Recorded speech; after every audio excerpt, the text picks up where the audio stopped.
Hey everyone, Ivy League Gaming here, and today we're playing Raid Shadow Legends, and we're doing something a little bit different today. I'm actually going to do some early game Hydra coaching. We're talking normal Hydra. Maybe this will be refreshing for some of you that are just starting with Hydra and trying to learn, but are not quite that nightmare brutal ready like some of my other content. I will be putting out lots of content along the end game as well, but I want to try to put out more along the lines of early game advice. So what we're going to do today is we're going to do some coaching. I'm going to give suggestions for this account, and we're going to take a look, and I'm going to give some overall advice, and hopefully you guys can learn as I go along and see what we're looking for to be successful in Hydra. Before we get into that, I do want to mention I'm actually using BlueStacks again lately. I really like that I can be playing multiple games at the same time, and I have been highly using this. I'm using my Raid, which is not my free-to-play. I'm logged into someone else's account right now. I'm also been playing Eternal Evolution at the same time. So that just makes it easy to have multiple windows up, and I'm really enjoying using it. It also doesn't feel too harsh on my system. They have this trim memory feature that you can press every now and then that helps to kind of relieve your computer a little bit. I also have been doing so much with testing for things like this Hydra, right? Or Iron Twins, and I'm constantly screenshotting, and there's just a quick, easy way to be able to screenshot so easily. And because we're talking early game, I do want to give a quick shout here to like one of our OG favorite tools here, the eco mode. If you have the eco mode at 5 and you turn it on when you're rolling up gear, it speeds up the process. I'm talking level 40, you get instant upgrade. But before level 40, if you're that early game watching this, this has a feature for eco mode, and it helps speed up those artifact rolls so they don't take an obnoxious amount of time. So that's something you can take advantage of if you're early game and you don't have instant upgrade unlocked yet. So just a couple features I wanted to call out here while I'm using BlueStacks again. It's been really nice and I really like the features. And of course, I always have links below, guys, to download Raid, including downloading it with BlueStacks. So be sure to check the link in the description or in the pinned comment for BlueStacks. All right, we are here on Wraith of Kaz account. Thank you for letting me do this. I actually had him ask me if I did Hydra coaching. He's like, I know you don't really do takeovers. I really don't have time, unfortunately. But he asked if I did Hydra coaching. Now, I really don't normally have time for something like that to do outside of streaming, right? But when I'm streaming, I'm usually too distracted to do something where I have to really focus like that, or we're just having too many laughs and having fun, and I tend to be a little bit more relaxed than to do stuff like coaching. But you know what? I really like Hydra. I really like diving deep and analyzing these teams a little bit more now, and it's just something that's kind of becoming more of a specialty and more of a focus for me, so I was like, why not?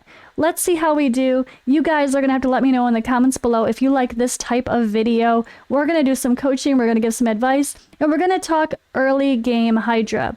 Number 1 early game Hydra advice: don't worry about Hydra. That's weird to say, but it's true. This account is level 61. They are 200 days in. Let's see how many level 60s they have. Let's see how many level 60s if we don't have pop-ups from them trying to sell us stuff. Oh boy. Okay, with more level 60s and we have 9 level 60s. Can all of these level 60s do Hydra on their own? No. Do we have enough people to make a team just for Hydra and not worry about other parts of the game? No, we don't. So what needs to be done is to focus your main core content, and then just whatever you have built for that content, try to double dip with thinking about Hydra in mind. Like, keep Hydra in mind when you're doing your builds, but don't let it be your focus. So I'm going to give an example of what I think would be great for Hydra for this team overall first, and then we're going to take a look at what he actually can do. So I went ahead and I put in a suggested team. Let's see here, team setup. I think I put it in. Yes, okay. So here's the funny part. So this would be a great core for a Hydra team. Deliana has block buffs. That's a very valuable skill. If you guys went ahead and did the fusion for Mighty Uko, they are amazing for Hydra as well. They're a reviver, decreased accuracy, decreased attack, yeah, and block buffs. So much help, and all the AoEs. They're such a good champion.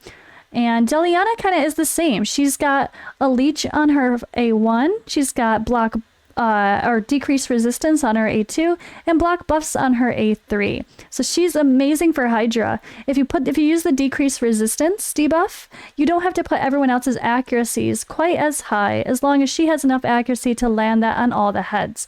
But that's one of those weird ones. We'll take a look at her kit and I'll explain why later a little bit better. Ninja is a great damage dealer. He does damage based on his HP burn explosions with his A2 skill. So it's not necessarily about crit rate and pumping out damage that way with him. It's about the HP burns. So you can also pair him with a Mordecai.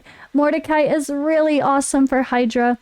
Normal Hydra, hard Hydra especially, benefit from just a basic HP burn being placed or attack and placed with it that way. But he does a place of HP burn, so it doesn't matter what the affinity is. He's so good for Hydra. He's so good for Spider. You don't ever have to worry about affinity, except for the fact that he's going to die faster if he's the weak one, of course. But for placing his debuff, it is what it is. It's such a good skill.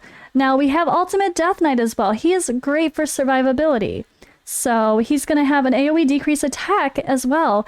Putting AoE decrease attack on all of the heads, that's going to be key for survival when they come and smash you. Just another way to mitigate damage and stay alive longer. He's also got the shield, and that's going to be very helpful as well. But because he has buffs that he's going to put up, the Head of Mischief can steal them, right? So in a perfect world, I would say this really needs a Mischief target. And that means high resistance on one person that can always be the target for the Head of Mischief trying to steal your buffs. The Head of Mischief always steals buffs from the champion that has the most buffs up at one time. So having a champion that can self-buff is going to be the most beneficial here. And actually Jizzo is a good one for that. Now Jizzo, in order to get enough resistance on him to actually do so, you're probably going to need to have him at level 60. So looking at the stats here, we're on Hell Hades Stages tool. Normal Hydra, not Nightmare Hydra. Head of Mischief is 210 speed, so ideally you want everyone in your Hydra team above 200 speed anyway, above 210 ideally. And then we're going to want at least 355 resistance on Jizzo. That can be pretty hard to get early game, which again is another reason why I'm saying probably too early to even be worried about it. And also you don't want to focus someone that you're only using for Hydra at this stage of the game. So if this account gets comfortably doing all level 20 dungeons and has a solid clan boss team, then yes, build Jizzo for Hydra. But until then, it's just something you're not going to be able to deal with or to worry about, honestly. But he would be my choice for a Mischief target and a provoker for the Head of Decay. Luckily, we have Ultimate Death Knight here who has a provoke on his A1. He can be a supplemental provoker. Between the two of them, you might be able to keep it up if you had the right gear, like Reflex or Relentless. Now, we're going to need, besides them, we're going to need some survivability, right? We got Sylve the Drakes here. She's really great. She's level 60, so you can get her with War Master Mastery. The War Master procs are going to do a lot of damage and be really helpful. And she has an AoE, even though the stun can't land on the heads, you could still proc War Master on all the heads. So it still might be worth using her for her A3. And she also has a revive and a decreased speed on her A1. Now we have Ursula could be your healer as well, or your reviver as well. She has a decreased attack just like Ultimate Death Knight, and she has an AoE revive. But with Ursula in the mix, you don't have that much heals compared to Sylve the Drakes. She provides extra healing with her passive, so that might be a little bit more beneficial than Ursula.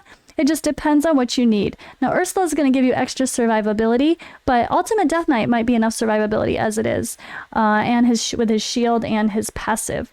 But Ursula does bring strengthen and an increased defense buff, so that might be needed if the Head of Wrath is in the starting rotation. But when it comes to Hydra, and we're talking about normal, you have a very high % chance of keeping the same heads. So I don't want to say don't worry at all about the other heads, but early game, you're pretty likely you're not going to see them. Of course, I say that, and it probably happens every time, right? Kidding, not kidding. But That's the way the cookie crumbles. But luckily, the Head of Wrath is not in the starting rotation, so you won't be as screwed over by those big smashes. Or the Head of Torment with all of those spheres if you don't have Veil. And this, obviously, this account does not have Veil. So when the Head of Torment's out, you're going to rely on cleansing. So you might need someone like Eurogrim in the team, if I remember right. Eurogrim can cleanse. But that's something to think about as well. So I think for sake of this team, you're probably going to go the route of using what you have. For this level and account, don't build everyone for Hydra. Yes, Relentless Gear, Reflex Gear, Taunting Gear is great for Hydra. But you need to be able to use all of these people in other parts of the game. So just focus on building them for other parts of the game first. And then if you can, while you're building them, just make sure you get enough accuracy to land debuffs also for normal Hydra. So trying to get above 200 accuracy on everyone that's placing a debuff. We're talking Deliana, Ninja. Okay, all of them. All of them place debuffs. Syl as well, if you use her instead of Ursula. These two people you could probably play with and see which one you get better result with. Deliana is going to be great and very helpful with her A1 with a leech. Everyone will be able to heal from that. But Syl also has a passive for healing. But can we have enough healing with only Deliana's leech? That's a question to worry about, right? You have to worry about that. So I want to be able to say, this is the perfect team for Hydra. This is exactly how you should gear them. But this account is not ready for that. This account is doing normal Hydra, just trying to get a 1 key, and you need to use what you've got. Do not regear only for Hydra's sake. Only regear if you need to for sake of other content. And then eventually, maybe build a Jizzo. Or you know what's going to be more beneficial actually? Master Butcher. Master Butcher, you get him to only level 50 even. And he's solid for healing. He's like kind of like a baby Vogoth used in the same role. And they both happen to have Provoke and they're both Spirit, go figure.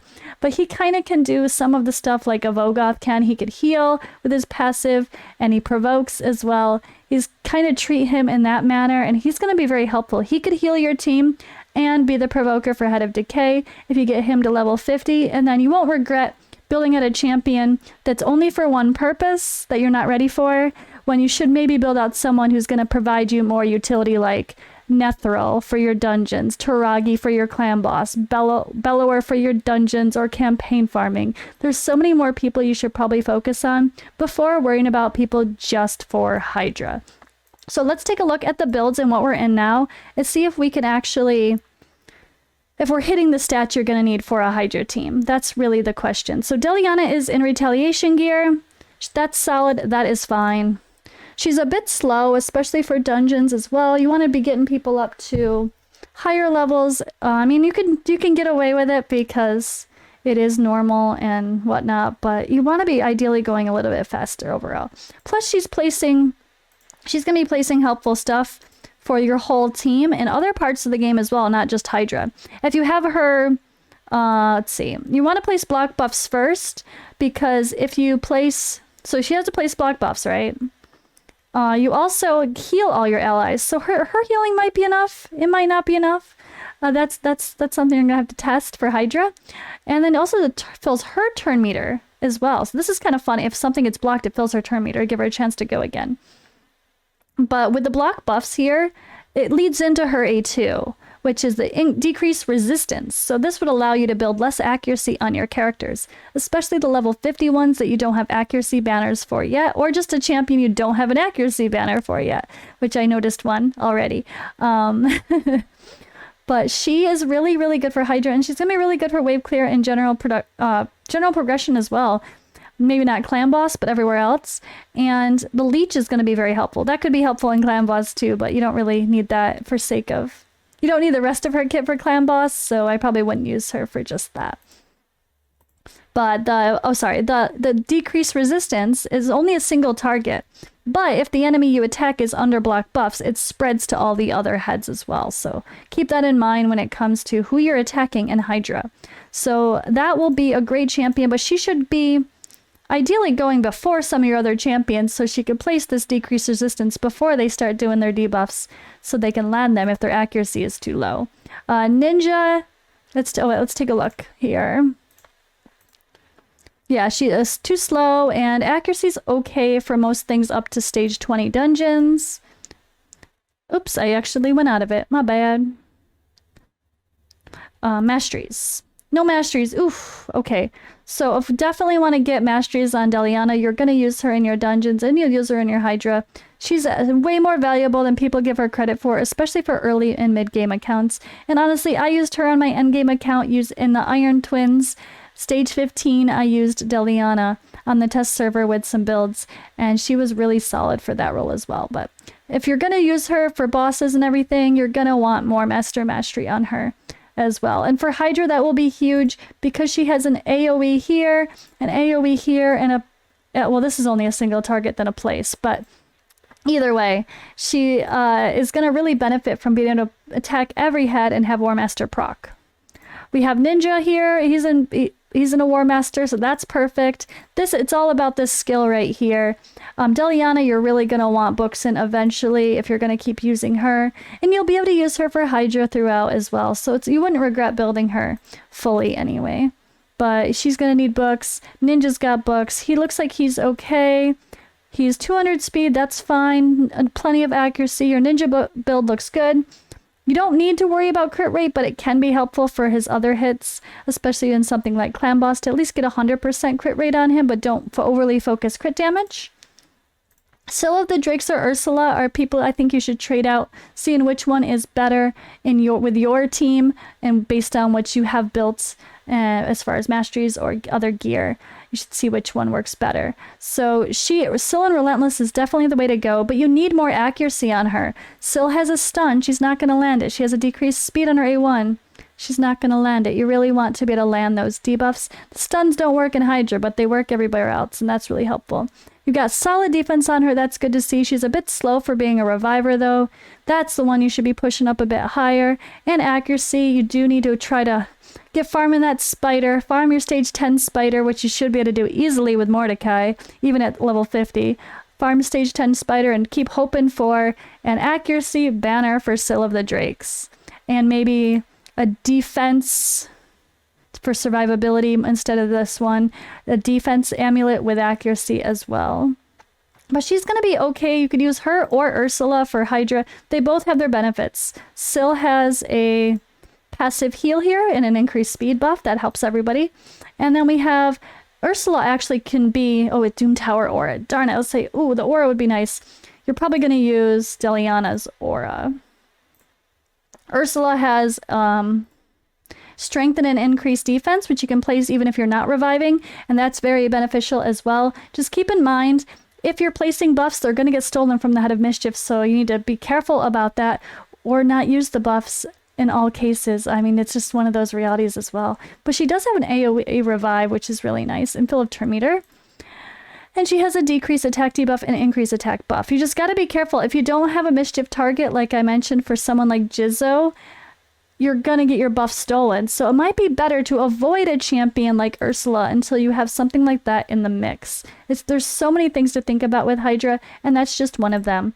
And then her A1 is, man, it's okay. It's not going to do anything for Hydra, but yeah. So Syl of the Drakes might actually be more beneficial because you're not worrying about throwing up too many buffs. It might be hard to avoid this one because you're going to want that, but you definitely want to try to get this cooldown booked. It's only 2 books. It looks like you were starting to build Syl and the books didn't fall in the best places yet, but she's definitely going to want this cooldown booked, or else it's a 6-turn cooldown for a revive. It's really long, and that can be quite hard, but luckily Relentless Gear is a smart choice, so you're on the right track.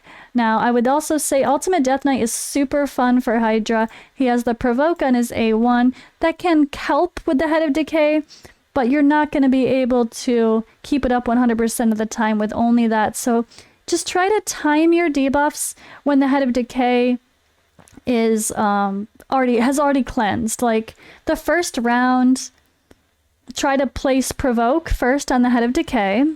If it lands, then go ahead and place your block of buffs on the... Oh, wait, I guess OG strategy I have to show you. Let me explain that afterward. We'll pause on that thought. I'll show it in the end. I'll show the strategy that we used to do before we could provoke the Head of Decay. You're actually probably going to need to do that as well.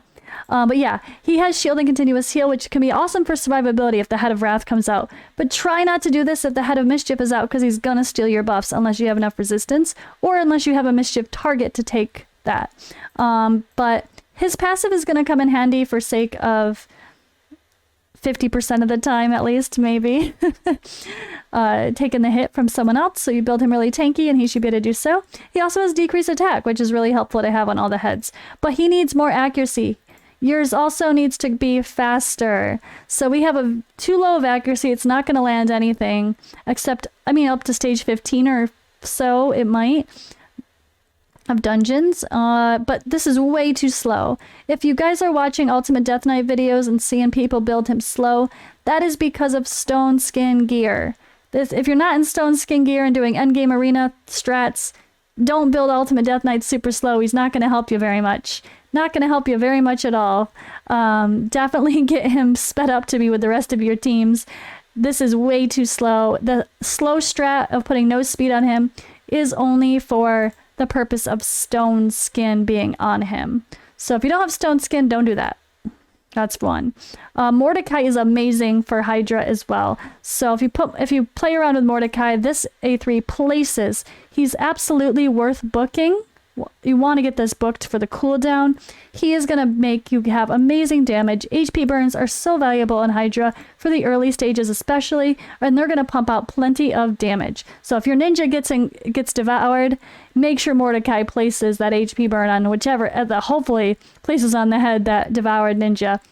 You make sure you have enough accuracy to do so, which you don't have any accuracy on Mordecai. His only job is to place HP burns, and there's no accuracy. So, I mean, this is just probably random gear that you started working on him with. But if you want to use him in Spider, and you want to use him in Hydra, you're going to need a lot more accuracy than that. We're talking, get close to 200 accuracy if you can for Hydra's sake.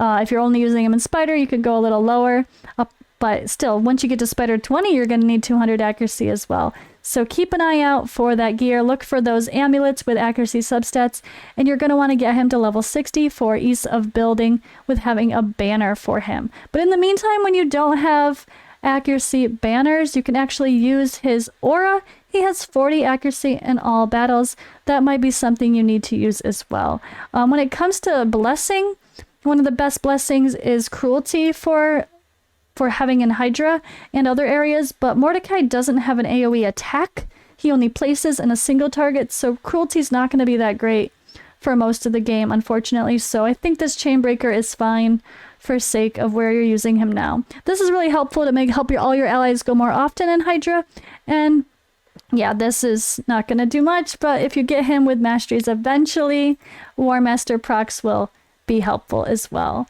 I think that's it. I mean, I would love to have, like I said, Master Butcher and just super, super tanky, make sure to use him for his passive.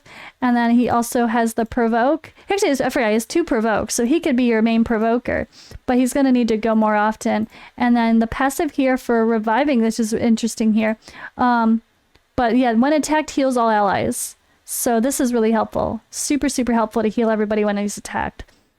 So that could be extra healing for your Hydra and for future content.